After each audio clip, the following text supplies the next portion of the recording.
Hi, Pete.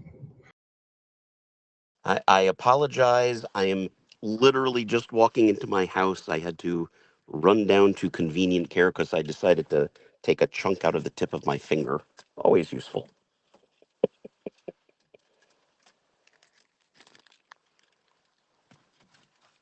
But we'll start in a few minutes. People are getting here.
I'm going to hop off for just a second.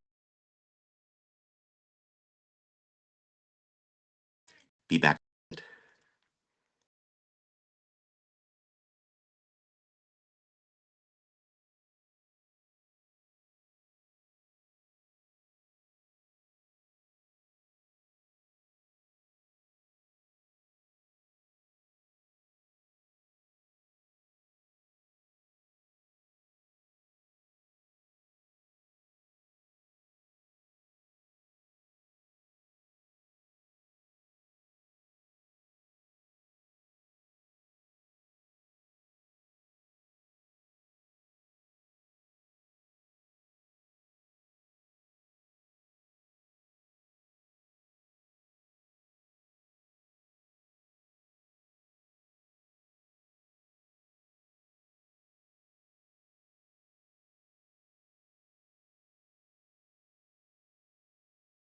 All right. Welcome all. Shall we get started?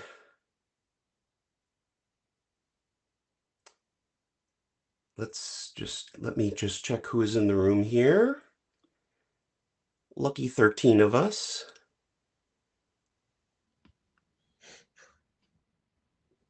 Good.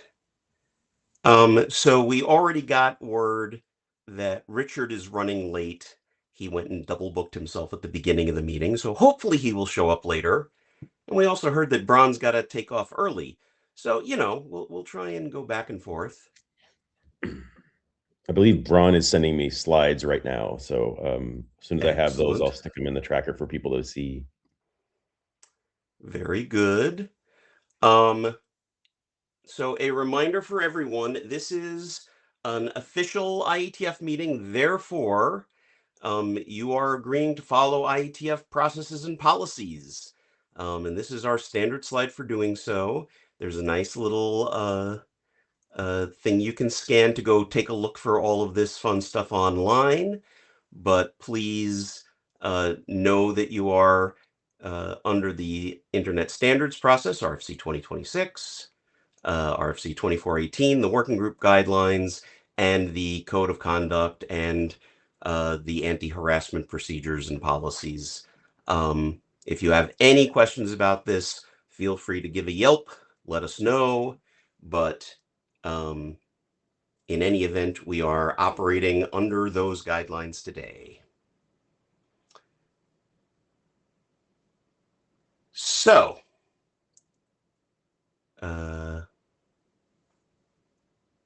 just some tips. So obviously, if you've made it here, you've signed in via the data tracker. If you are speaking, we'd love to see your smiling face. Feel free to turn on your camera. If you're not speaking, it probably will save certain people some bandwidth for you to turn off that camera.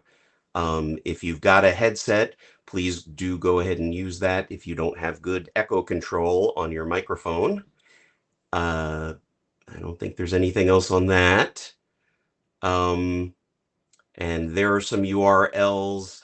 You will find these in the meeting invite if you have that on your calendar.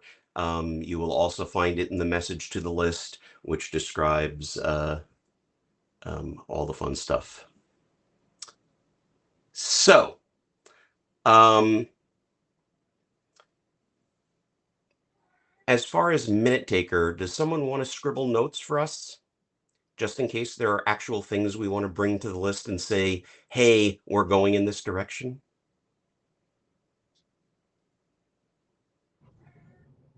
Anybody? Lori, are you raising your hand to volunteer for that? Looks like John almost volunteered himself. Failing other volunteers, I can do it. Okay, so Lori and John, if you would, there is, if you take a look at our working group page, there's a place to take notes that everybody can join. Do we have the URL for that, Murray?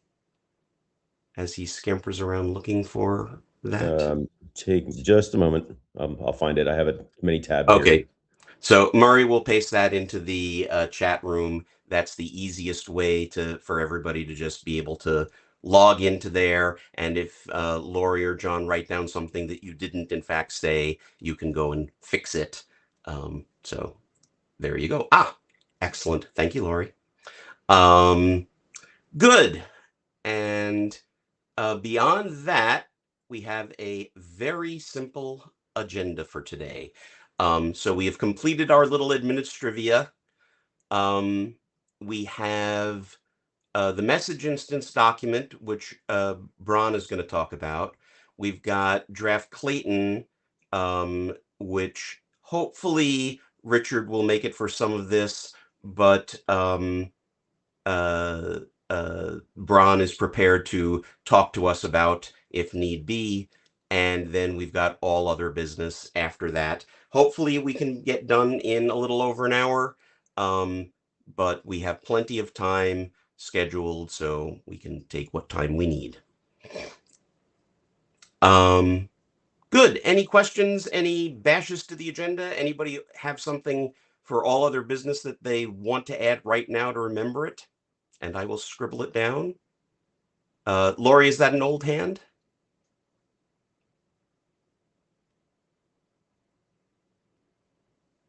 I will presume yes. Bron? Hello.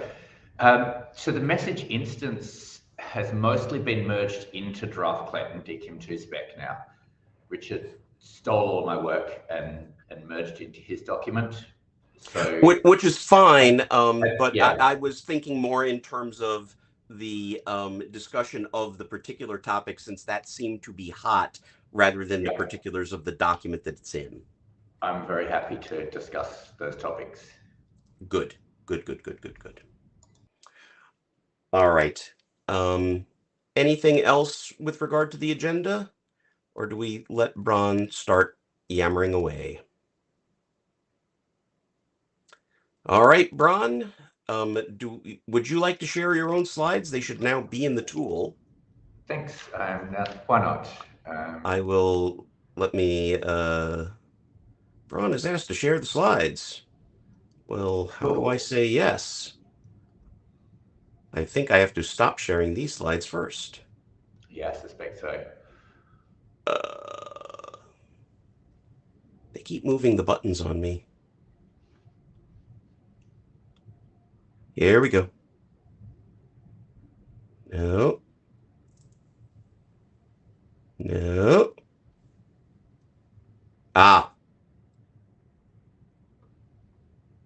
No, not there. Wait a minute. Unpinned. No. Where is the change deck? There we go. There we go. Sweet. Okay. You should be able to share now.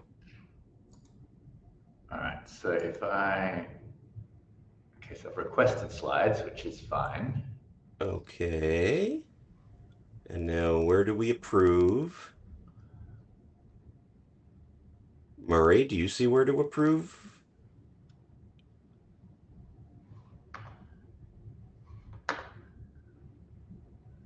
We look.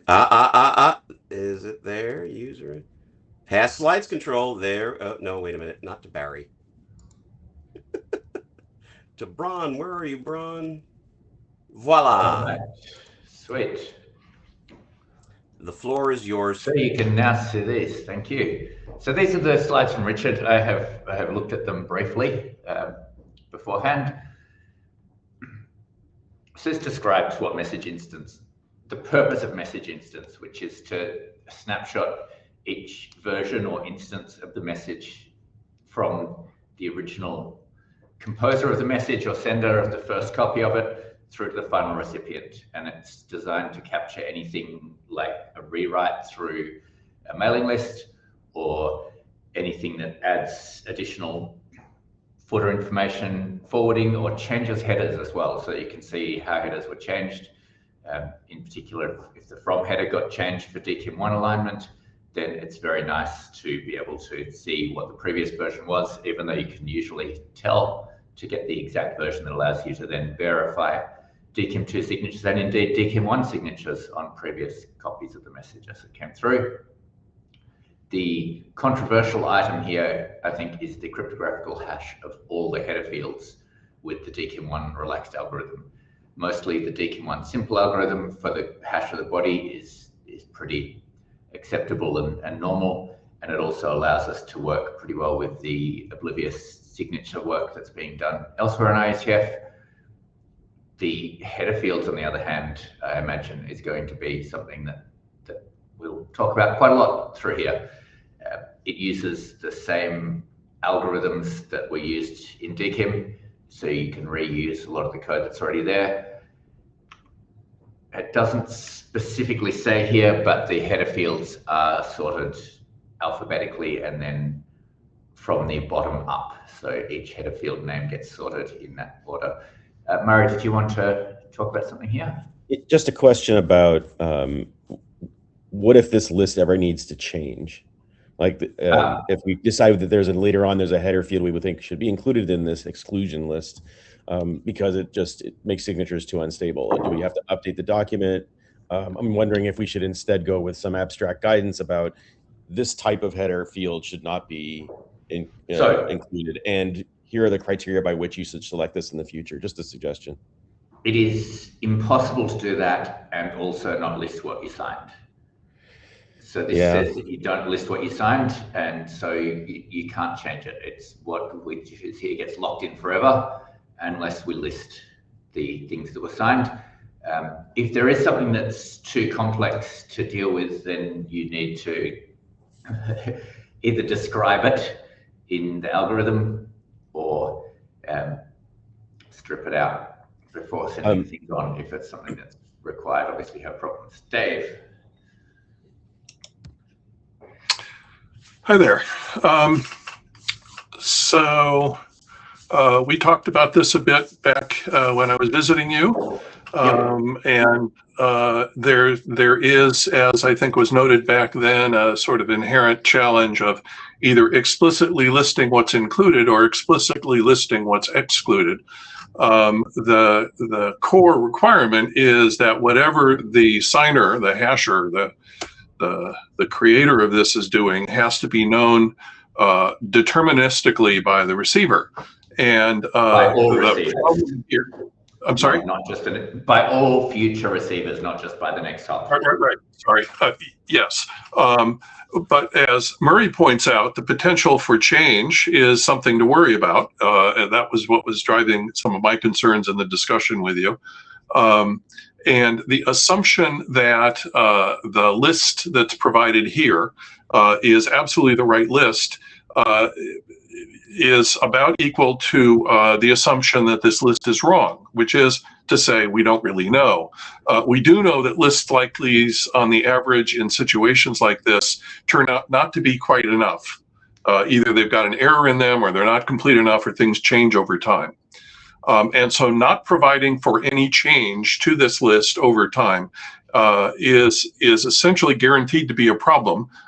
Murray raised the question of how would it be updated, and of course, if it requires a document change, then that means field practice will not match documentation for years. I haven't asked a question because I've simply posed the problem.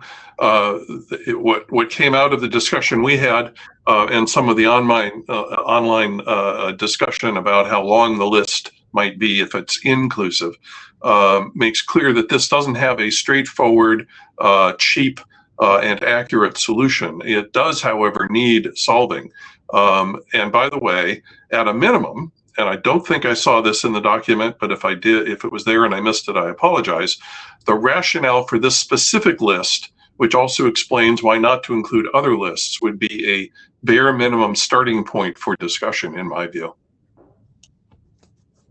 I think that's probably where I was going as well. Like, what if that list changes? I think Brian, part of your answer suggested it needs to be in the header signed, like the list of what was signed. I'm actually talking about the document and the guidance about which things should be excluded by the implementation, not during the implementation, not during signature generation. If the list is included, which my implementation does as a documentation of what it did, then the guidance doesn't matter anywhere near as much, because you can just use the list that was there. This is an area where Richard and I disagree, by the way. I'm presenting Richard's slides here because that's in Richard's document, which he wrote. I think that there's certainly, at least for a while. So, Dave, maybe it'll be very long if you list all instances of a name, of a header field name, but I don't think you need to. I think it's fine to just list it once and all copies of it are covered by that, which also means that the diff algorithm, it doesn't list individual instances, it lists the header name and gives you the instruction to recreate it. So the inclusive list can be, so the theory driving this, I can give a rough explanation for. Received and return path are trace headers, and they are the only two, and they have been the only two for a long time. So that's something that's quite explicitly different from the other things. The reason for excluding X dash is there's all sorts of rubbish in there, and stuff in X dash should not be standard or dependent upon for things. There's been lots of backwards and forwards on that. The reason for excluding DKIM signature and ARC specifically is that they are noisy and in the field right now and change a lot. So I think Dave's advice of a registry saying you should be signing the things from here, along with a list of what you've signed, is by far the most safely interoperable of all of these. And I know I can channel Richard's objection to this, which is that new things will come along that have a security consideration on the receiving end, and the parties that are either originating the email or involved along the way don't know that, so don't know to sign it, and a bad actor can then take one of these messages and replay it with the additional field to the destination. I guess we should go through the list here. We've got Pete and then Alan. And I queued myself because this is as participant, and much the same as Dave. I'm not sure I have a question, just a concern and a statement, which is if we don't go down this path, which is the sign everything except for some well-known at this time set of fields that we are convinced of, and I'm not convinced of X dash, but be that as it may. What you're saying is that legacy implementations that have not been updated with the latest advice will be okay, perhaps with a signature that doesn't sign some of the existing fields. And that legacy implementation won't know whether it has leaked through some safe or unsafe headers in that instance, right? Yeah. So the issue is more that a bad actor can take any one of these messages and add any headers that are not covered by the signatures at any point. And then if a receiver or any of the intermediate stages along the way of a standard mail flow sees this header and does something on it, even though it's not covered, then we're in a state of sin. The argument against that, and the one that I think is pretty solid, is that once this thing is out in the field, if you start trusting a header, you should be checking that it's in the signature. Right. And so, you know, I guess my concern is, you know, I understand why received fields, there's no point.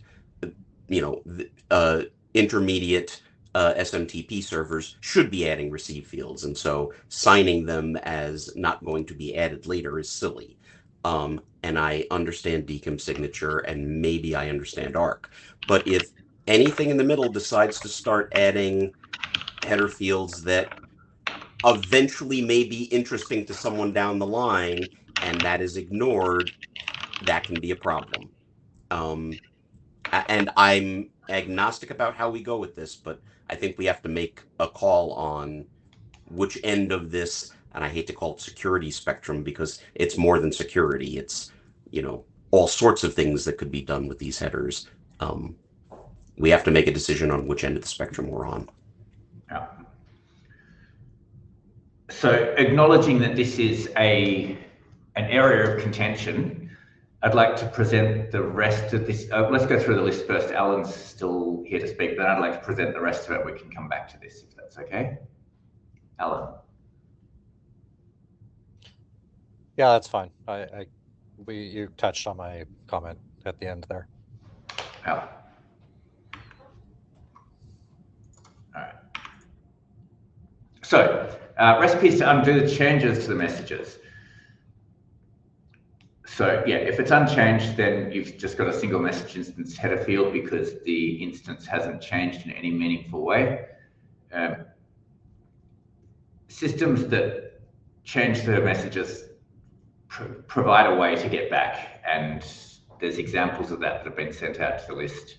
Hopefully people understand how they work, and roughly there's been some discussion of some security protections, like not allowing you to use the same line twice or not allowing you to use things out of order, which I think are certainly worth discussing and possibly putting in there either as a hard requirement or as a should not. And certainly for receivers, having advice of make sure you're not creating too much more than what was in the message that you're working from. The other part here is that it separates between the message instance, which just describes the content of the message and doesn't have any domain key signature. So it's not DKIM at all. It is just description of the content, but you can then refer to message instance fields, and that's sufficient to sign that particular instance of the message if you add just the hash of the message instance field itself. And there's the whole discussion of DKIM2 signature, which we've been over, how it uses mail from a receipt to track where it's going to. There's certainly, I know there's some debate about whether what can be revealed, whether it needs to just be a single recipient or list of recipients that we've had in the past. I think we're generally moving towards allowing recipient to multiple people, but the question of alignment is certainly something still to discuss. DSNs and being allowed to send things back later. I'm not going to spend too much time on this unless people want to discuss it, but we can get to that. I'll just skip through the rest of this. DKIM2 keys pulled from the same place as existing DKIM keys. The idea here is that if you're just someone who uses someone else's infrastructure for sending, you shouldn't have to change anything. You just wait for them to upgrade their software and it silently works. if you are someone who has your own infrastructure, you need to upgrade your software, but hopefully not make any DNS changes. And that's pretty much it there. You can sign both DKIM 1 and DKIM 2, both as the original sender and every following hop. And a bunch of discussion about this. The big question here is what happens to a message that started out DKIM 2, goes to a system that doesn't understand DKIM 2, and how you handle it after that. My strong argument here is that once it has exited the DKIM 2 ecosystem, that's it. It doesn't ever get DKIM 2'd again. And so it either reaches you having followed a complete chain of DKIM 2, or it reaches you having dropped out at some point and remaining dropped out from there.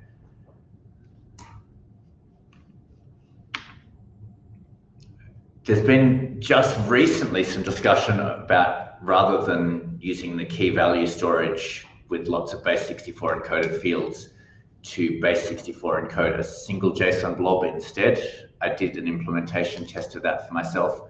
It was mostly fine.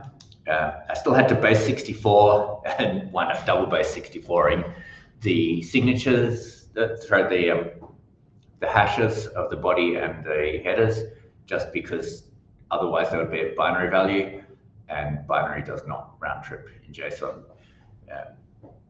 So that we could debate the idea of putting the recipe as a single base 64 encoded JSON and leaving the rest as key value tags. The question there is how to handle both the T equals and MF and RT equals fields for mail from and receipt to. How you duplicate those, because you're not allowed to, in the key value tag syntax we have now, you're not allowed to reuse the same tag twice. And likewise, the idea of algorithmic dexterity, whether you put B1 equals B2 equals, etc. All right. And these were the two primary areas that Richard thought we would spend our time discussing here. I see there's been a whole heap of discussion happen in the chat, which I haven't responded to because I was busy talking to this. I'm just going to quickly glance through it.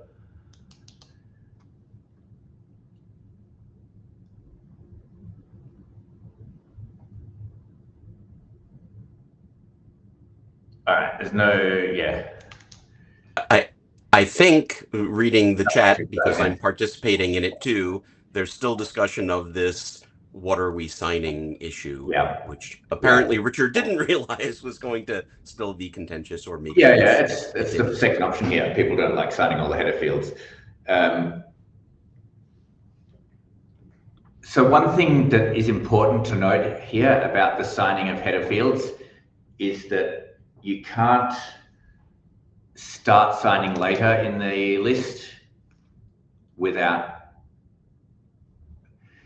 you can sign it and you can claim that it wasn't present before, and you probably want to provide a recipe which says it wasn't present before, but otherwise it could have snuck in the earlier copies before you, so you could have received something with a header field and then put a different thing in with the same header field name and sign it only from you onwards, which, if it was relevant to the processing by previous hops, you could lie about it having not been there. But that's a pretty small thing, particularly since you'll almost certainly say, remove this from the previous hops. Obviously, every header field that was signed by a previous hop, you need to have a recipe that allows it to be recreated.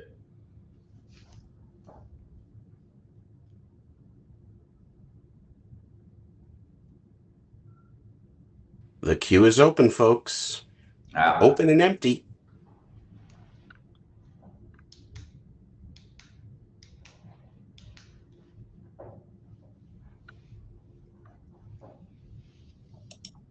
Go ahead, Dave. Sorry. I'm reading this slide. I see a reference to perceptions. Yeah. And that's fun, because now that moves into human factors, usability, and the idea that any of this is relevant to any of this activity is relevant to that goes against basically the observations that users cannot be trusted to trust accurately or mistrust accurately.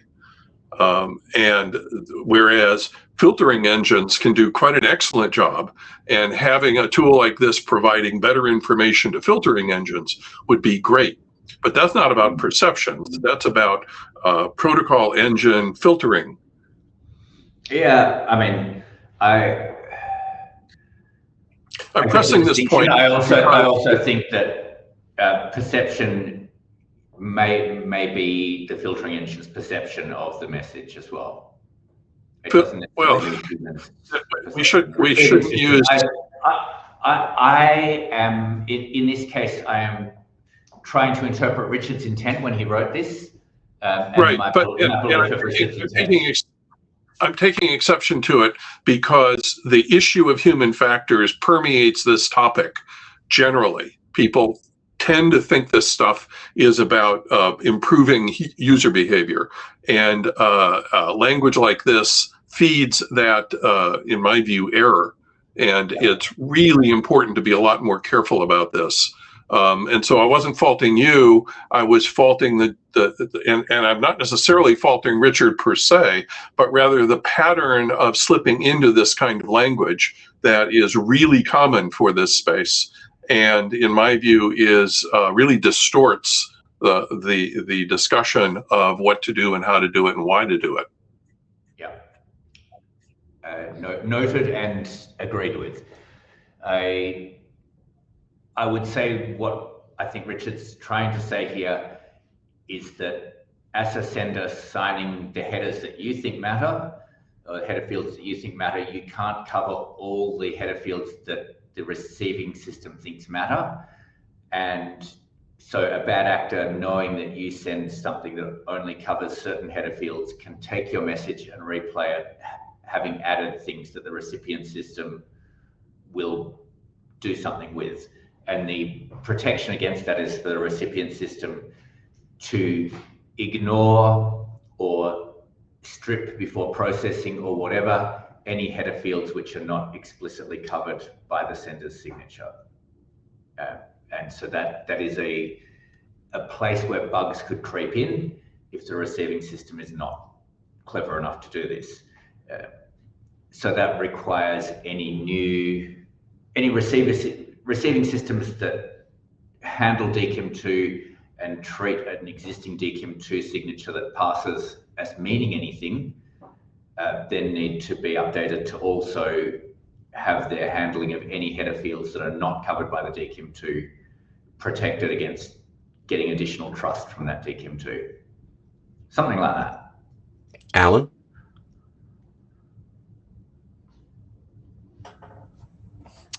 Hello.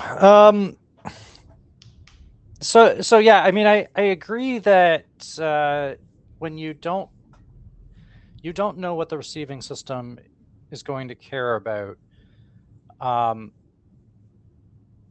maybe it is sufficient somewhere in the doc to say, or in the spec rather, to say, in the security considerations, maybe that if something in the if a field in the message header is not covered by my signature or by any signature, then you should probably not trust it. And if it's only covered by some, then you should probably assume that the system that first covered it is the one that added it. And hopefully they provided a recipe, but I don't think they strictly have to. And it doesn't matter whether they do or not. You just have to assume it wasn't present beforehand because they can lie. Right. Like if you're the first system to sign this field, you've taken ownership of it. So you probably shouldn't sign things that you received and then were forwarding along, unless you actually intended to do that. Like there's some foot guns in there, but maybe that's okay. I used to be of the opinion this wasn't okay, but I'm maybe coming around to the viewpoint that it would be okay to offload this onto the interpreter of the signature. Yeah, and I think saying explicitly list what is signed is certainly the most interoperable and safest of all these things. Yeah, like I'd really like us to do that if we could figure out how to do it in a way that minimizes foot guns. I mean, yeah, doesn't have to eliminate them entirely, but like if we can minimize them, I do there's less think service we should explicitly set a baseline and say these header fields must be signed with a list potentially encoded in this document, which also goes in the registry as an initial set of values. DKIM has a baseline list as well. Like that I think nobody should really have an opinion or a negative opinion on us providing a baseline. It's just what we do after the baseline that everybody seems to have a very big opinion of. Yeah. Wei, you want to jump in? Sure. Yeah, so I agree with that. Having some sort of specification around which headers are explicitly signed is a good idea. I think we can do something to make sure that if there are headers that weren't signed, that there should be a process to say, hey, that's probably not a good thing. And then that also might, in the long run, prevent potentially some of the foot guns. If I could jump to another thing, not headers, but rather around the DKIM 1 and DKIM 2 interop, I think that's also a very interesting area. I think that we can work through the different possibilities. I agree with you. Things that exit the DKIM 2 ecosystem to the non-DKIM 2 ecosystem and back again, that will basically, if we try to be permissive there, that will allow a great deal of risk around replay. Another area, however, I think we may be able to do more with, and that might be safer, is messages that originate in DKIM 1 and then go to a DKIM 2 and in a certain set of basically tight circumstances, we can have some notion that it's going to be fairly safe, I think. And because of that, I think there is, and I think that actually is going to be a lot of, the initial sort of interop,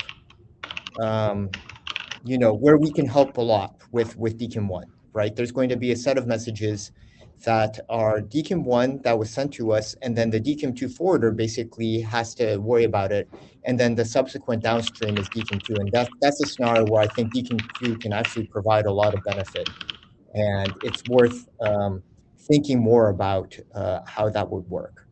That's my main point I wanted to add about this so far. I mean, we can, and I left a note out on the list basically trying to describe that scenario a little bit more.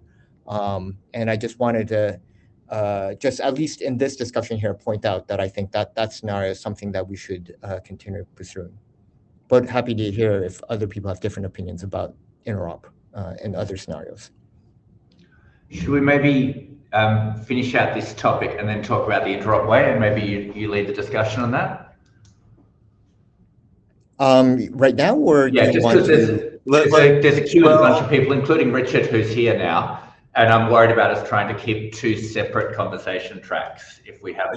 So let's clear the queue first. Murray is next. Going back to the previous slide, the question about recording recipients or going to single recipient. I don't have. I mean, I think that there's a very that's been discussed quite a bit, and I'm not so worried about the choice anymore. I'm much more thinking about when this gets to the ISG or to broad last call. We have to be very clear about why we're doing this, because it's a major shift from the advice that SMTP still gives. I think even in the BIS documents that are going through right now, that advice hasn't changed. So if we're going to go against what that says or advise doing something different, we better be very clear about why we're saying it and what the benefits are. Oh, hi, Andy.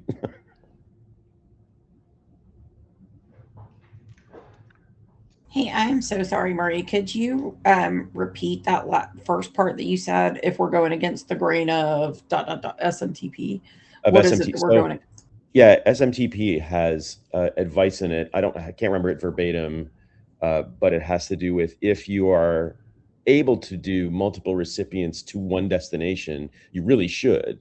And that advice has been there for a really long time. And if we're going to do something that is different or actually advises against what if we're going to do something contrary, we have to be very clear in our documentation why we're doing it and what the benefit is. Yeah. So, I mean, the answer to that is they are two separate messages because they have different signatures or different headers on them now.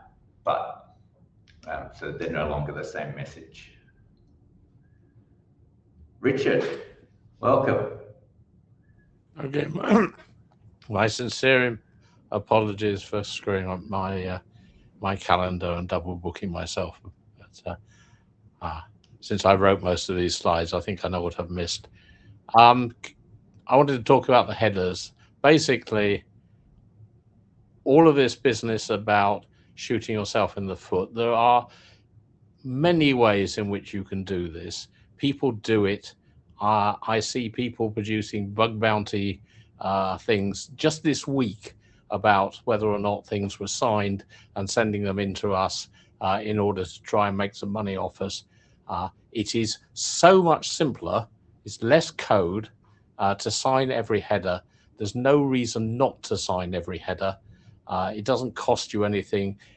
You know what you're doing. You know what your system does. You know what headers you're adding. So let's just sign all of them. And then we don't have to get into the weeds as to whether or not some particular header does or does not affect the security of the message. Let's just sign them all, move on.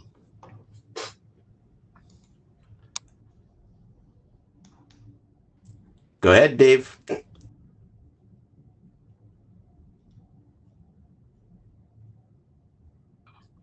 So I think there are at least two different topics here that need to be wrestled into precise and compelling reasons.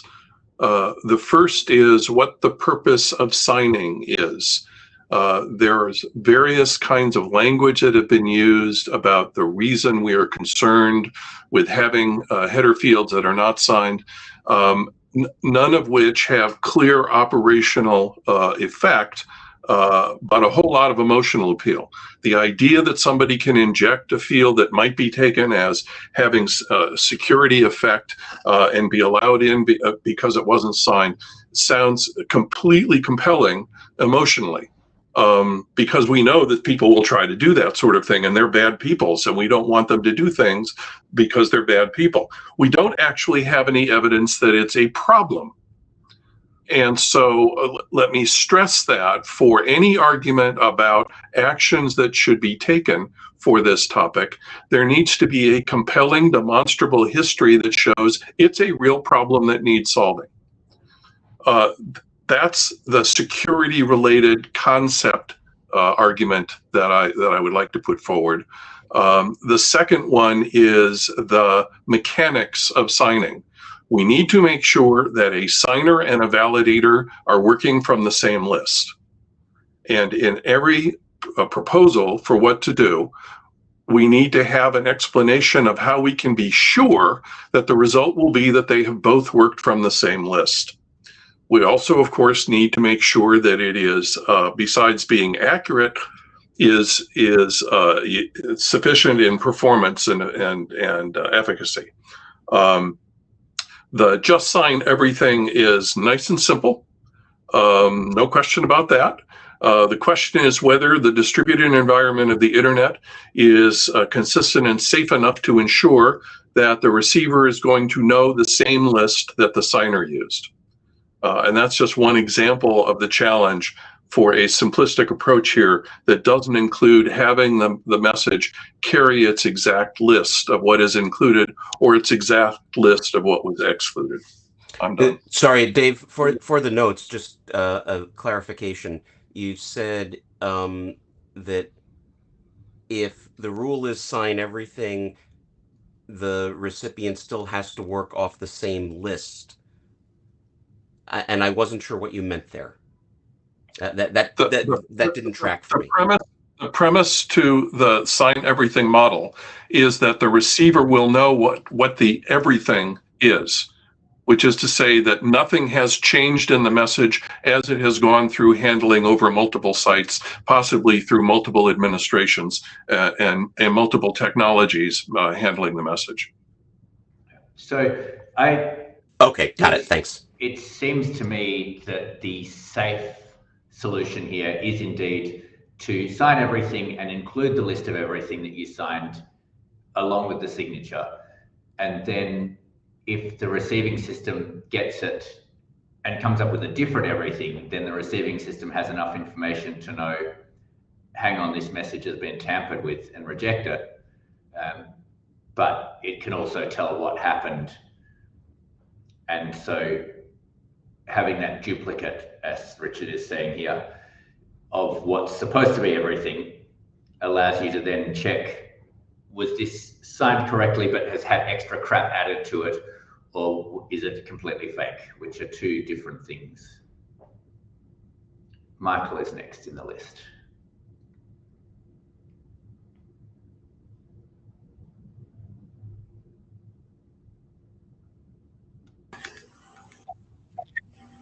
Sorry about that. So first, let me apologize because I'm still just getting up to speed on DKIM 2. I'd like to go back to the DKIM 1, DKIM 2 slide, because something that Wei said kind of got me wondering. And I think for those of us who have been around the block a few times, we've seen data provided by various folks that most messages only do 1 or 2 hops. As we get to higher numbers of hops, it decreases significantly in terms of the amount of mail involved. But Wei said that if you get a DKIM 1 message and you're DKIM 2 aware, you convert it to DKIM 2. The DKIM 1 signature still remains in that message, because if there's a third hop that isn't DKIM 2 aware, then it would presumably, if it's DKIM 1 aware, it would want to consume the DKIM 1 signature.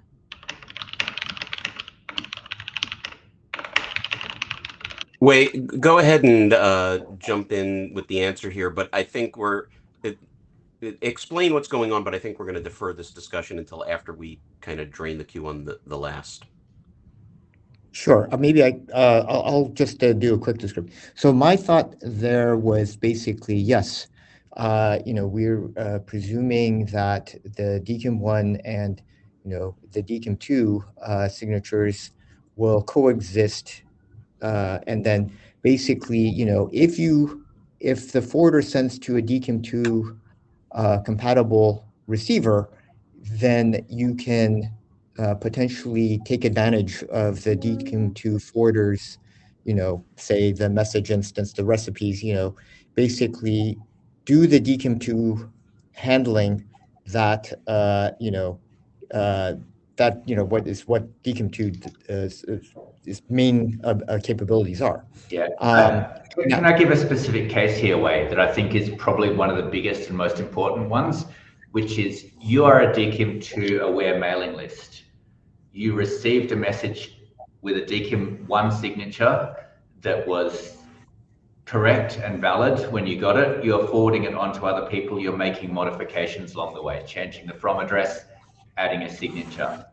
If as a DKIM 2 aware mailing list, you add a recipe that allows the recipient to rewind back to the original message such that it will pass DKIM 1, then you're in a really good position, because the final recipient system is also DKIM 2 aware, in that case, can tell that the original message was correctly DKIM 1 signed and attribute it to the sender. And I think that's a really good argument here. That's right. Yeah. Okay, thank you. Right. Brian, you put yourself in the queue? Yeah, so I would specifically, I think, like to ask Richard, if we did require you to include the list of signed header fields in the message instance along with the signature, it's less efficient. Do you see any other problems with it? Yes, because you have to list all the things which are security relevant, which you haven't signed, which were not there. No, you just list everything you signed. Then what happens if another thing turns up? Right, so it gets really messy, right? And the notion that we're going to go and look in the registry for this. Sorry, what's messy about listing the header fields that you signed, as opposed to just? No, if you list all the header fields you sign, then you're just cluttering up the headers, right? Yes. And systems do that, and is that the only objection? Is more specifically, no. If the work group agreed and decided to that, would that be, yeah? No, the objection is that you will get systems that do not sign things, either because they are not present, and then you have to decide whether or not there's, when you're a receiver, you have to decide whether or not this thing which has been added, which the person says it was, I did not sign this, right? Because if you're saying that the rule is they sign everything which is there, then what's the point of listing it? Because you get the message and you can see what was there. And if there's a difference, then it is enemy action. Alternatively, if you're just going to list all the stuff which is there and somebody adds in a reply to, right, what are you to make of that? Reply to is clearly security relevant to a message. But if the person says that they didn't sign it, is that because they're incompetent and that they don't think it's security relevant, or is it because some enemy action has added the reply to? Okay, so what I'm understanding this objection to be is that you're saying it will make people do bad things because they can. Whereas if we don't allow them to list it, then it will definitely break verification later. Yes, and I fail to see why people are so upset about signing things. Are people so? I don't think anyone's upset about signing things. They're upset about the idea that it will be fragile because weird systems do weird shit. Well, if a weird system, which is DKIM2 aware, does weird shit, then it will not be able to deliver anything, and it will fix itself, and it will rapidly discover it can't interwork, and it will do something about it. Now, yes, it is complicated, because I've been thinking about this in the context of XIM, which I'm fairly familiar with, because XIM is a kit of parts, and you can add headers in all sorts of exotic ways in various sorts of systems within XIM, and the eventual outgoing message is going to have to be able to list those things and sign them correctly, right? But this is just bookkeeping. It is not fundamentally impossible to do. If you own an MTA and you have no idea, and it just adds things in at random, right? I'm not entirely sure what sort of software you own. Lotus Notes. So I put myself in the queue at this point. I'm starting to suspect that security relevant is a red herring. Nobody along the chain necessarily knows what's security relevant to anybody else. Exactly. So it seemed, again, no chair hat on, just a participant listening to the conversation. I don't see any downside to everything that was in the message when I got it and decided to sign it, I signed. And I don't have to list what I signed because everything is signed. And the message goes to the next hop. If it does whatever it does, and it's DKIM2 aware, it documents that in whatever way and signs the whole thing. And when it gets to the end, for whatever end there is, anybody who decides to look at the message, they can look at all the signatures and decide what happened. What they do with that information is an operational thing that we probably should have an interesting operational document on, about what you might or might not want to do with the fact that this signature is succeeded, but to make the which gets into a different topic. So my brain wandered for a second, but asking anyone along the line to say, I have signed these and not signed those, sounds like a recipe for disaster, because we don't know what the implications of someone adding a header field is anywhere along the chain. And I don't understand the downside of just saying, sign the whole schmear. Yeah. So the Yeah, I was going to jump in and say, I agree with Richard that I think it's better to not enumerate what you've signed, which I think would be contrary to what DKIM 1 currently does. But I think that's better because you're giving up less information to malicious actors that might be trying to spoof somewhere in the chain. It's kind of harder for them to do that I guess it's kind of self-documenting. Like if it's there and you signed it, it's there and you signed it. And you can see all of that. So we've explicitly excluded X- headers from here, which I think is a whole area we need to discuss, as well as the DKIM signature and ARC headers. And indeed, received and return paths. If we included those in the signatures as well, then you're really getting into absolutely everything signed. You just have to spend a lot more issue. Well, actually, one nice thing about that, you'd have to do a message instance at every single signed hop for sure, and you would have to just say this is what was present when I got it, because you would sign all the ones that were there when you got it, and then you'd provide in the algebra, keep this n. So yeah, I think Pete's argument again is that the X headers are included as well, the DKIM signatures are included as well. Everything that was in the message at the time you signed it is included. And then if you receive something with new stuff, then you need to know how to get there. Pete. Alan, go ahead and jump in. Oh yeah. Yeah, so the proposal that we sign everything, like that was thrown around, and it sounds really compelling, except that's not what's in the document. The document says sign everything except for this list. And the problem that was brought up earlier in the meeting is that list can't change ever, because there's no way to deploy that we know of. Like signers and verifiers have to agree 100% of the time on what that list is, or the signatures aren't going to work. So how do we push that you should exclude this new thing? There was a proposal to allow you to list excluded headers as well, to say I'm explicitly not signing this named header. And I'll ask folks to turn off video if you're not discussing at the moment. But Alan, I think the answer, this is with chair hat on, is this is something we get to decide. And if the room is moving toward sign everything with no exceptions, I'd want to hear explanation for why we would want exceptions from other folks.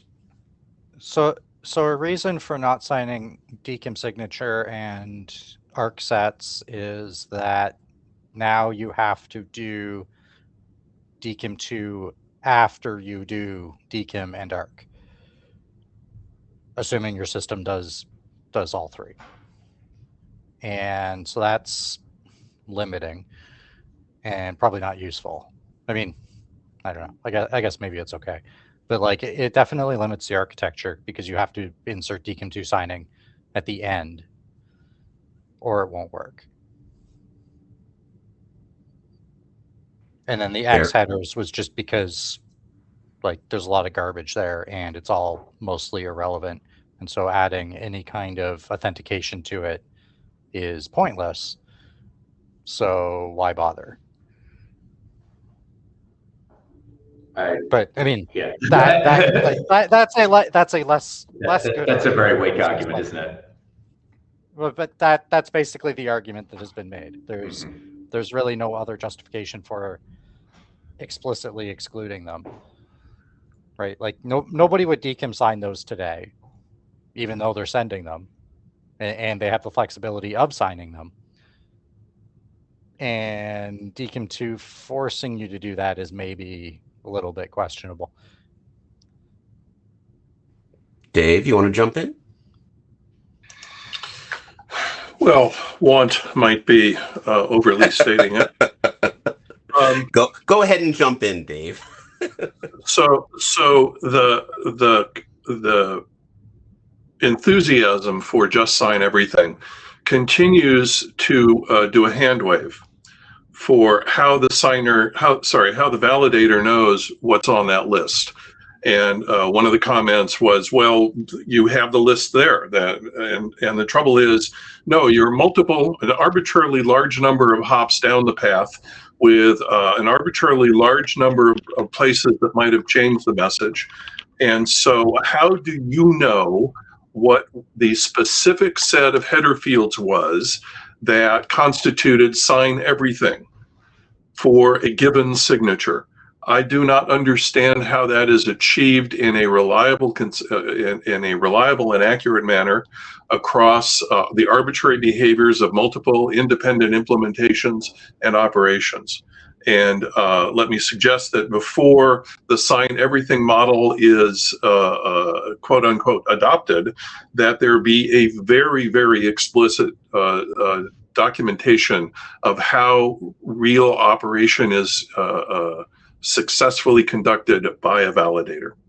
Yeah, so, I mean, the answer to that is it is documented in the message. If anything gets changed by any of the intermediate systems, then they are in sin and the message will not pass validation, it will fail and it won't get anywhere. And the objection, which I think you're making here, Dave, and I think it's a very strong objection, is if too much stuff breaks because it's not perfect enough, then DKIM 2 adoption will fail in the real world because too many systems won't adopt it. They'll just say it's too unreliable. Okay, so I think what I just heard, and I suspect what you just summarized does reflect what's likely to happen or not happen. So for a recipient, for a validator to be able to evaluate the chain, they have to do all of the unpacking all the way back to the original in order to validate all of the changes and all of the signatures. That seems to be what you just said, what's implied by this model. Yes. So if you at any stage along the way change anything and don't just add additional header fields, then, well, as a matter of fact, even if you do add additional header fields, you need to provide a recipe to revert to the previous version of every single header field. As part of your message instance, you have a recipe to revert to the previous copy exactly as it was that you received it, every single header field.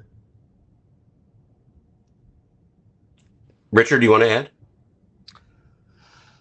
add? Yes, I want to go into where this list came from of what we're excluding and why we're doing it. As Alan said, the reason for excluding DKIM 1 signatures and ARC signatures, which we'd like to kill anyway, then, or all ARC header fields, is because it gives you flexibility as to where you sign things and which order you sign them, and they don't interact. And since they do not interact from any other point of view, apart from the fact that you can put both on in order to get more people to understand you, then there's no value in either DKIM 1 signing DKIM 2 signatures or vice versa. So that's the reason for those exclusions.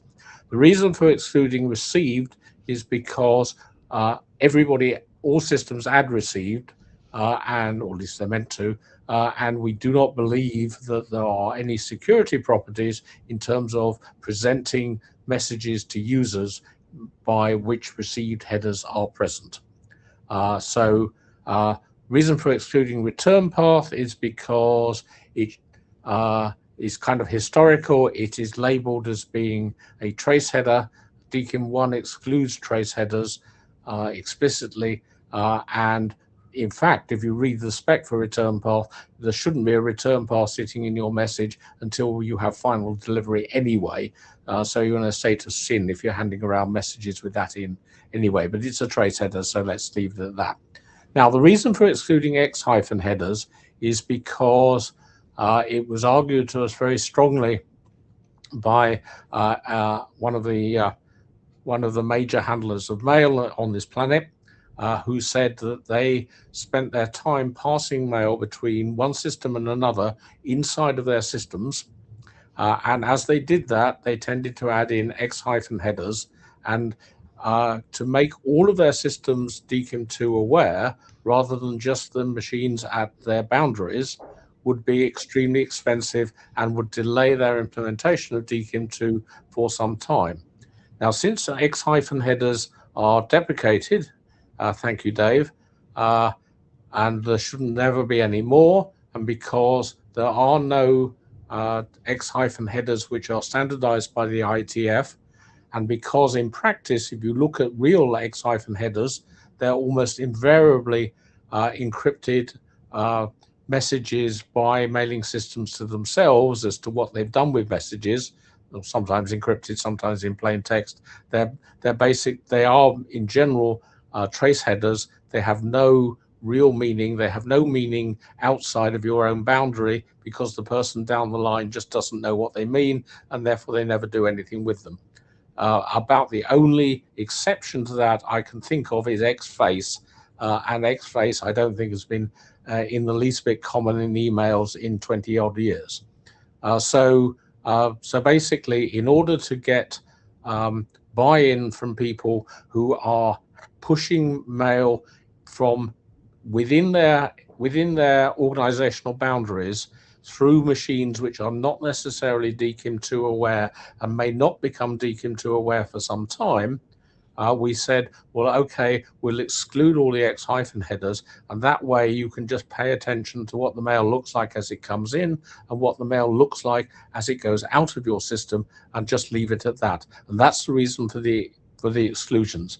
But apart from that, all the other headers, whether or not they are standardized by the IETF or not, notionally have some meaning, and notionally have some meaning outside of a particular organizational boundary, and that's why we'd like to sign them. And as I said before, dealing with signing things which are not present, i.e. not signing them, but saying they are not present, that is one of the big issues in DKIM1. And though Dave was asking whether or not there was any evidence for this. There is, because there's a certain amount of academic literature on the topic of sending emails through multiple systems and discovering that some systems deal with headers one way, some deal with another, some take the top one, some take the bottom one, etc., etc., and you can get all sorts of exotic and very bad effects by doing that. And that's why we'd like to sign everything, and it's why we'd like to, why we in DKIM2 we've said that we're going to amalgamate all the headers together to get rid of this over-signing issue.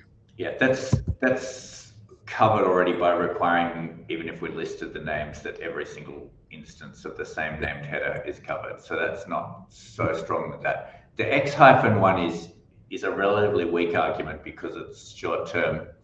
I get it. But also these systems could sign on the outbound edge, and they don't need to worry about where the X headers come from, as long as they believe that they sign everything, all their X headers on their way out. It's very much pragmatic, and for a very large number of systems, most of what they add are X-headers, and therefore it just simplifies adoption. Yeah, and I don't impact anything. The thing that I think is going to be maybe messy here is authentication results, because that's another thing that is often added by systems, and they would have to either not add it or do something else along the way. Declare they've added it. Straightforward. Yeah, but again, they have to be then adding a message instance header. Every system that adds an authentication results also has to add a message instance header. So Again, I will stick to my guns that I think security properties is a red herring, because anything could have security properties, including presumably any of the X headers. Received is interesting, and the X headers that are added by internal systems is interesting, because at least for the X headers added by internal systems, why cannot the edge system, by signing it, take responsibility for all of those X headers being added? It can sign all of them because the signature simply means I, as a system who is DKIM2 aware, have taken responsibility for these changes to the message from what it was originally handed to me as. They need to be able to tell what was originally handed to them. So they need to be able to undo specific things. Yeah. But they can check that by checking the signature, checking the signature of the original message that should still be reconstitutable. Think that through, Pete. That doesn't work. If I receive a message, you can remove them one by one and try and calculate. If I receive a message from outside, and I pass it through systems inside that are part of my domain, part of my area of responsibility, when it heads back out, unless I can't take responsibility for what's going on in my own network, which it seems like a problem, I should be able to legitimately sign all of those new headers. Yeah, you also need to provide an algorithm that tells exactly which ones to remove to get back to the previous message, which means you need to and the answer keep should the raw be original message, or have a boundary that you know where to. Any changes that happened within, if I have validated the message on the way in, which presumably I have, passed it around to systems within my scope, and then sign it on the way out, I know that the difference is all the things that have been added. Yes. Don't I? But you need to be able to tell whether it was added by you or whether it was there already beforehand. Oh. So you need to keep track of what was there beforehand so that you can provide the undo recipe. Right. You are correct that what I don't need to sign it at each change. I do need to keep the recipe. Yes. At each change, and I can readjust the recipe, right? If I'm you could just keep the original message and then calculate the diff between them, which is what my code does. That's right. That's right. If you are doing that, then all of you can't use simple DKIM2 unaware systems to pass things from one side of your system, of your organization, to the other, and that is a problem. It is not in a few years' time, it might not be a problem. In the short term, it is a big problem, and and the reason we changed this, because this is not what this document said originally, is because people who we care about getting on board for this argued that this would entirely hold up them getting on the DKIM2 bandwagon. They were very keen to get on the bandwagon. They will get on this eventually, but this speeds things up, and we are currently struggling to see how this is a problem going forward, given that X-headers are by definition now not standard, and by definition now, thank you, Dave, not going to be endorsed by the IETF going forward. Well, and so to answer that, the concern that I've got is we have repeatedly seen in history, and I will use the X-X- sender as the lovely example.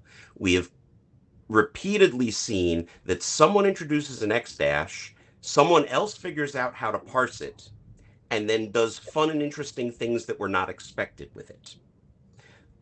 Because people see a new header and seem to want to interpret it in some way and see what they can do with it. And the answer, at least in the realm of DKIM2, seems like it should be, if you've added something along the way, you need to take responsibility so someone down the line who's looking at the message can see who made the change. I put my name, And I will hand step up out of the just- queue, just- and Bron, you're up. Just to say, I'm already 15 minutes late to my next thing. I'm sorry I have to go.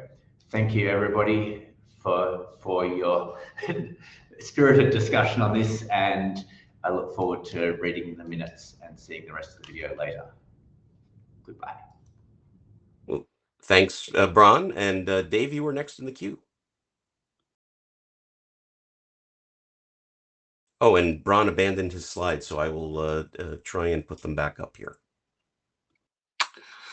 So I wasn't quite quick enough looking up the X- deprecation RFC, but I want to indicate or clarify. I believe what we did was to deprecate the prohibition against standardizing X-. The original rule about X- was that it was only for private use and therefore was never subject to standardization. So we were carving off a piece of namespace. And that what we did with the deprecation RFC, and I might be missing something because I haven't looked at it in many years and I didn't quite pull it up quick enough just now. What we did was to say that prohibition is no longer valid. We are no longer carving it out and treating it as special. Therefore, I don't think it's impossible that somebody could do an X- header field that comes into sufficiently popular use that it might be subject to standardization. Certainly, we did nothing to prohibit using it in general. And so whether anybody's using it now if a new header field with X- or not, I don't know, but my impression is it's still a very active namespace. I think you are correct, Dave. Michael, you jump on in. Okay, see, I was quicker this time unmuting myself. Listening to the discussion of X headers, it kind of makes me think of, I can see why not signing it makes sense. The argument that somebody may possibly find an X header useful somewhere down the road just is not compelling to me. It's kind of like, doctor, it hurts when I do this. Don't do this, right? So I think I fall into the camp that says, exclude X headers from signing. And if somebody decides that they're going to make use of it outside of this standardized mechanism that's being developed called DKIM2, that's on them. And that may sound harsh, but people do all kinds of stupid things and you just can't save them from themselves. I think Alan described, I don't disagree with you, Michael. Alan described we don't like to leave foot guns laying around. But is it if we can at all avoid them? But are they? And if we try and design something that covers every possible permutation of use cases, we are doomed to failure. I don't disagree. Anybody else want to speak to this topic now that we've gone on for the better part of an hour? Alan, go ahead. So DKIM1 didn't have this foot gun. Like specifically, it's like if you think that an X header is relevant and should be cryptographically verifiable or authenticated, like you can just sign it. Nobody said you can't. So I guess that's where the difficulty comes in with this mandating that you either do or don't. Is challenging because now we're saying that we as the people specifying this thing no better than the operators of the system that's doing the signing as to what they care about. I don't know. Maybe I'm convincing myself that we should just list what's signed, same as DKIM 1. Michael, you want to jump in? Yeah, so listening to Alan, my question is not going back and looking at the document, but looking at the slide. Is it a must not sign or a should not sign? The thing Normative that's language. the thing that's described here is must not sign, because you're not, the way to come up with the list of header fields that are signed is to look at all header fields that you were presented and subtract out all the received, all the return path, all X dash, all DKIM signature, and all the ARC stuff. So because the list of things that are signed is computed, both the signer and the verifier have to compute the same list of things that are signed. Otherwise, there's no way to verify that the signature worked. Or sorry, the signature was valid, because you've come up with a different input. And very clearly, with different input, the signature is not going to be the verifiable. Or it better not be, I guess. Richard, if you're on the same topic, go ahead. Must not sign. Okay. For exactly the reason that Alan said. Basically, the definition of the algorithm is that you take all the headers, you exclude the ones which are listed there, you put them in alphabetical order, you unfold, you deal with the folding, you do the DKIM 1 canonical stuff, and then you hash those. You don't actually sign them. What you sign in the end is the message instance header. The message instance only contains hashes. The actual signatures are in the DKIM2 signature. So basically, this is a decision, and there's arguments for, there's arguments against. But if you're saying don't sign these because we're not computing them, then they're just out of scope. It's as simple as that. Yeah. We're just saying, when you make a list of headers, if they start with X hyphen, then they don't go into the list of headers which you feed to your hash algorithm. It's just as straightforward as that, right? The other argument for not having a list in the RFC is because people come along with sender, hello Dave, and invent new headers which people may consider valuable, and if we actually have a list in the RFC, then people will not necessarily sign them. If we have, what DKIM 1 did is it produced a sort of indicative list of what to sign, and people took that extremely literally and didn't do any thinking of their own bat, as a result of which quite respected organizations are failing to sign or to oversign, in fact, headers which really matter, and are creating very significant security issues for the ecosystem. So, it really comes down, as I said, to a scoping issue. And if you're doing something, you're using something outside the scope of DKIM 2, then your mileage may vary. And again, I don't see where the problem is with that. If you take these messages, you feed them to DKIM 1 systems, etc., you can do all sorts of things with messages. You don't have to stay in the DKIM 2 system. You can interwork.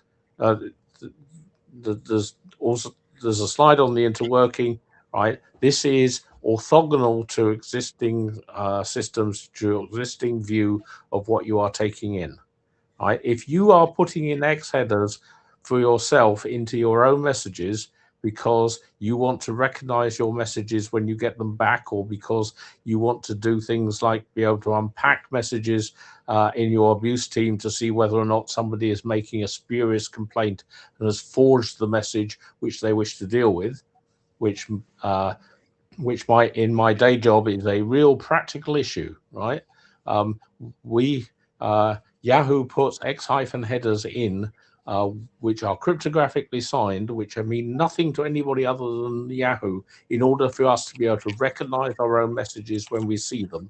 And we do that completely independently of the IETF and any DKIM standard at all, because we have a real practical problem with people forging messages and trying to get people banned from the system.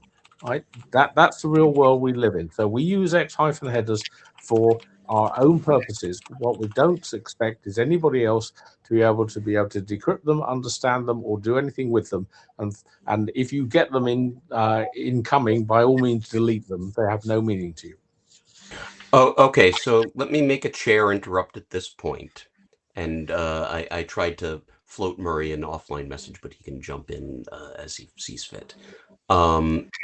It sounds to me like we have not circled toward a conclusion on this yet, which sounds to me like we either have to have a little more discussion on the list or defer this to an upcoming interim, whenever that may be, or till the Shenzhen meeting, which I hope we can address this a little earlier than that. Murray, is that your impression as well? Yes, it is. And sorry, the chat inside my media go failed to get my attention, but I agree.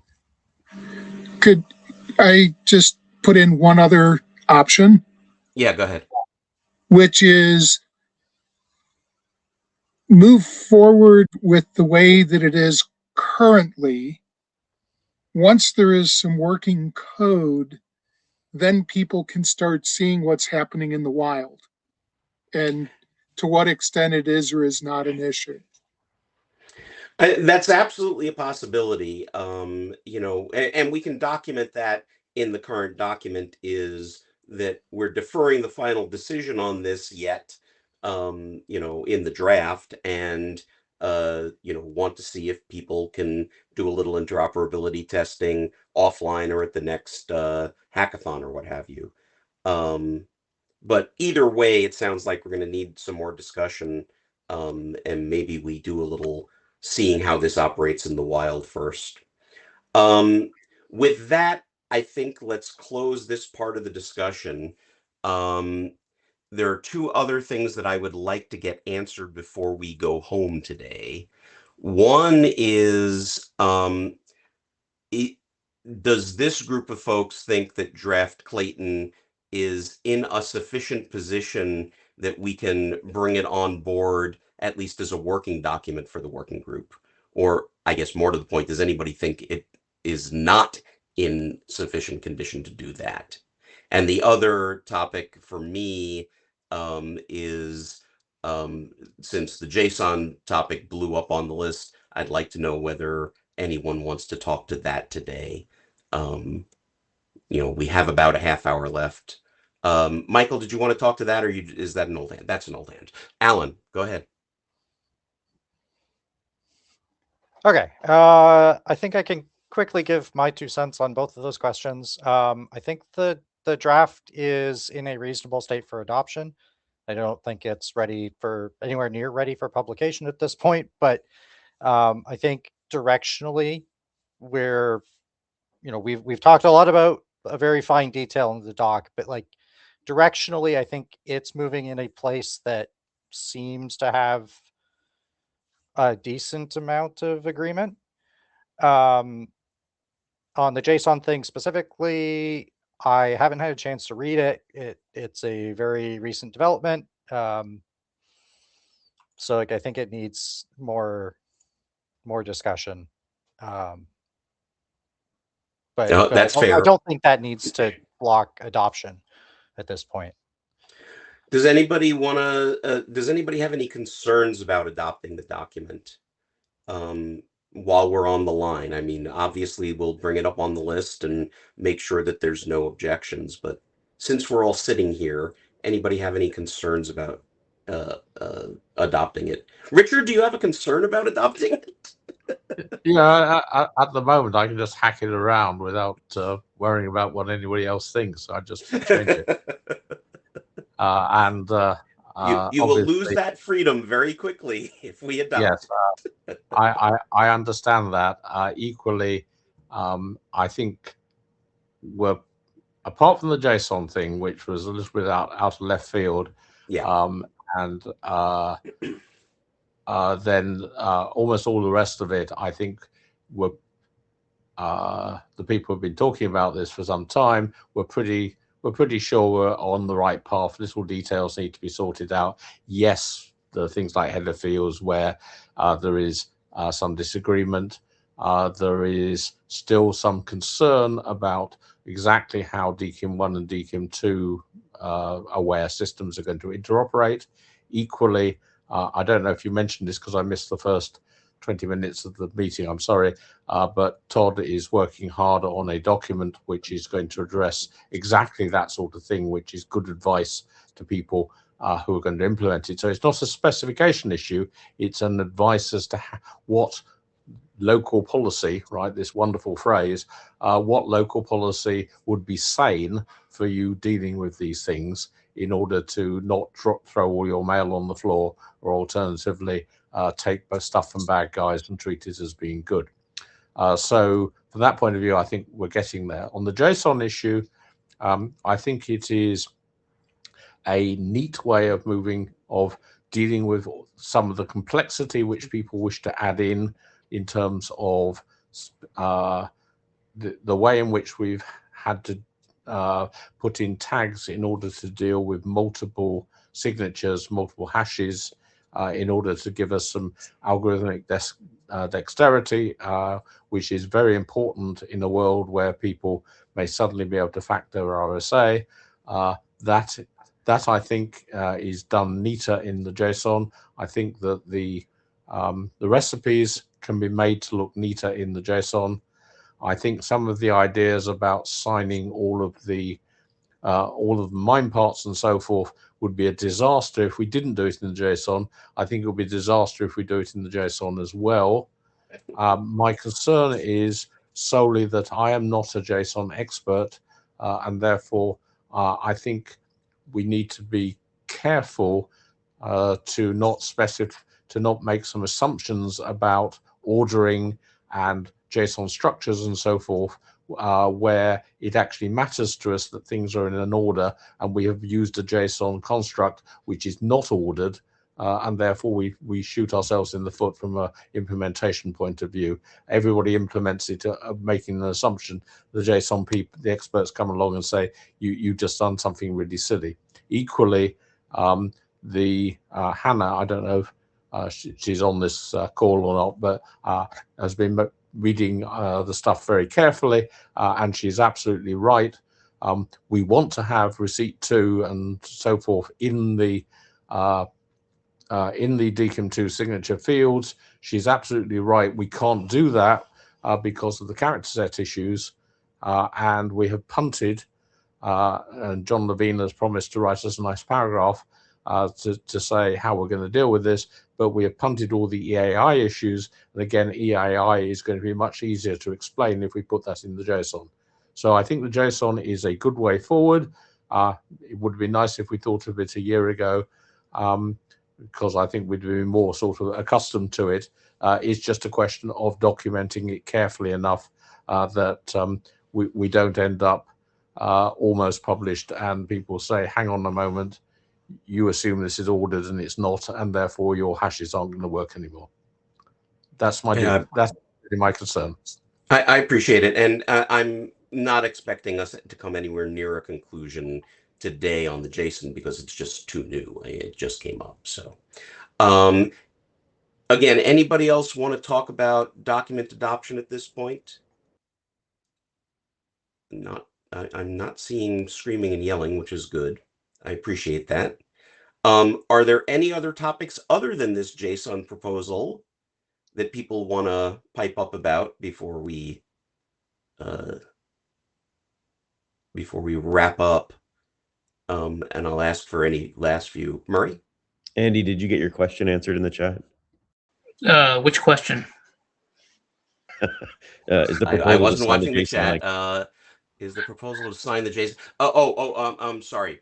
The proposal that Tobias actually put on the list was that for all of this stuff that we're putting in the DKIM whatever, DKIM2 whatever header, or the recipes for the changes that I've made header,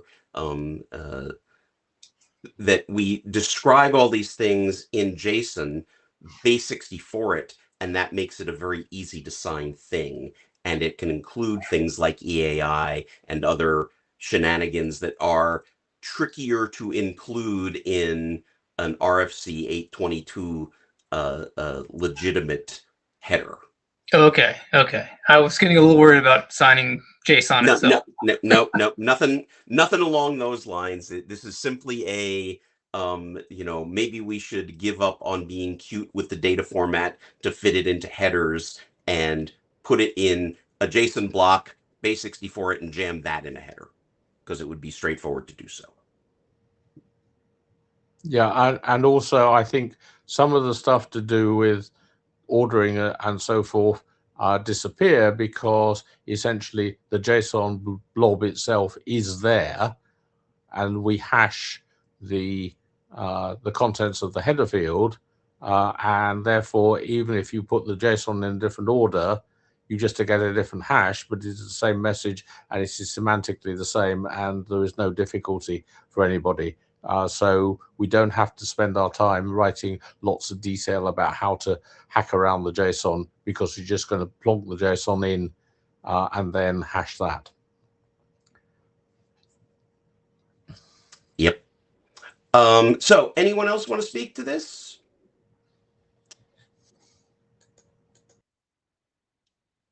Then I think Alan, go ahead. Okay, so on the JSON thing, I don't know. I read it and I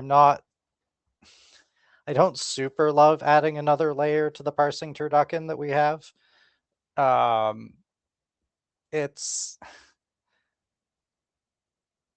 think, I don't know if we can get out of having the tag value stuff there, but like it just feels super gross to have tag value and then base64 and then JSON.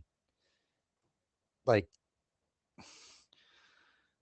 I don't know. That's an opinion. Maybe it's an opinion that I'm just going to have to deal with, but I don't know. That was my initial thought when I read it. I'm definitely keeping parsing turducken. I like that. Richard? If you don't like base64, we could QP encode it instead, but that is really messy. That way, if you QP encoded, you would at least be able to read it. But in the real world, when I'm looking at a message header, I have to have an RFC 2047 decoder to hand in order to be able to read anything. So in practice, you're just going to have a JSON decoder to hand. Sorry, a base64 decoder that's going to spit out the JSON, and then you're going to look at that. I think the days of looking at headers, they're just so long these days, they don't fit on the screen anymore. So if you don't have a tool for summarizing them, then get with it, knock yourself up a tool, and then you will look at headers from that point of view.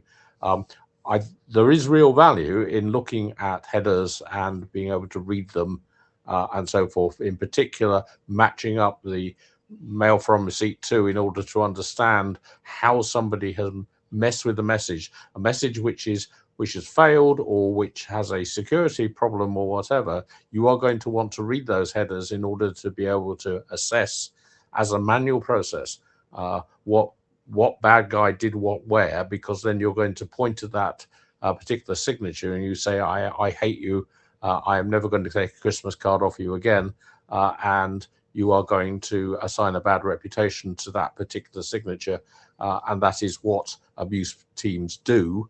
And the fact that you have to decode some JSON first, I don't think is a really big deal, and it really does simplify our story on exotics in exotic characters, and by exotic characters I think mean things like stars and commas and semicolons and so forth in RFC,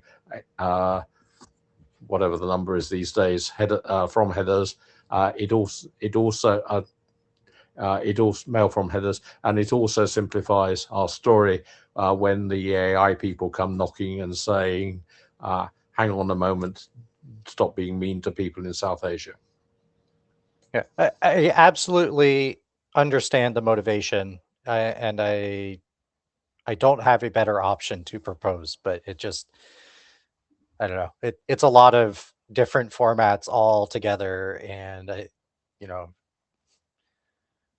I don't think it's a problem that needs to be solved necessarily. It has a weird smell. And it sounds like people do need a little more time to chew on this and convince themselves that it is good or bad. So, all right. Well, I jump into the queue now. If you had any other open issues that you wanted to discuss, John, go right ahead. I don't have an issue. Just I've been, after Lori left, I tried to catch up with the notes. So I would appreciate it if other people looked at the notes and fixed them to see. Hers were extremely complete. Mine's less so. So feel free to fix any misrepresentations or omissions. I've been paying attention, and so far you haven't misrepresented me. But yes, please do take a look at the notes. We'll post them to the list one way or the other. Yes, I'll do what I can to misrepresent you in the future. Thank you. I appreciate that. Anything else? I don't consider not coming to tight conclusions a failure of an interim. That this was a very good discussion and very useful. We will try and take the notes, summarize as minutes to the list, and see if we can continue the discussion there. Last thing in my mind is, do folks have a sense that we want to do this kind of thing regularly, once a month or so, or have a different feeling about that?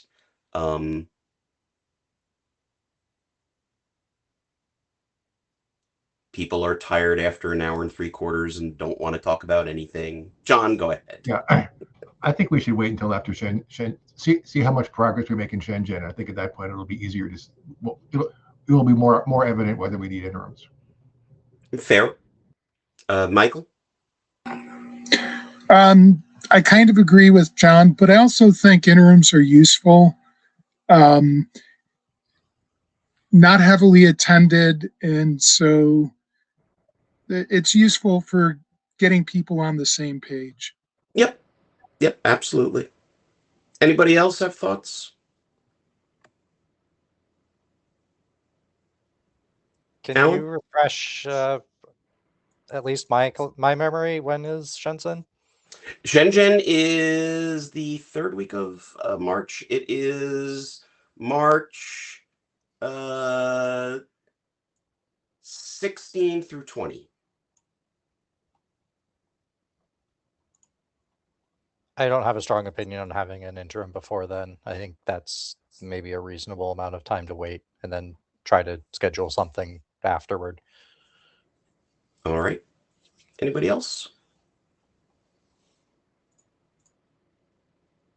Murray, you look like you were about to jump in and say something useful. I appreciate the compliment. I was not. All right. Well, with that, we will call this to a close. Thank you all. This was very helpful.